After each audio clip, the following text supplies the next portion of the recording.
Labdien, jūs skatīties Daugava TV ar mani kopā Spartaks Gilots. Parunāsim par Daugavas desmit spēli. Nu, kā vērtē komandas sniegumu, Spartak?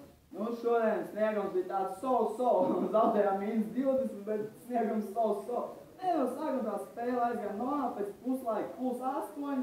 Tā sākās emocijas, pārliek stress, aizmest garām metienu, un tad pēkšņi -10. Un tad dabūjām vēl 2 tehniskās, un tā spēle vienkārši sabrūk spēle.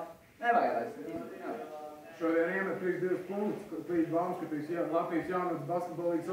divīzijas mēneša spēlētājs. Nē, nu, balvas jau klīs lalas, es zinu, jā.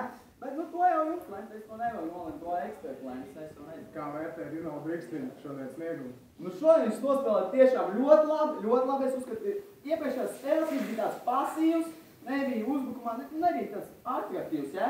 Šodien dabūja tehnisko piezīmi un uzreiz aizgāja, ja? Mazdatījumā, nu, viss kārtībā. Kā šo vakaru nobeigsim? Es domāju, mēs nobeigsim ar tevi kaut kā iedūt. Paldies par interviju, man bija kopā Spartaks Gilots, skatieties Daugava. Tikšanās! What's up?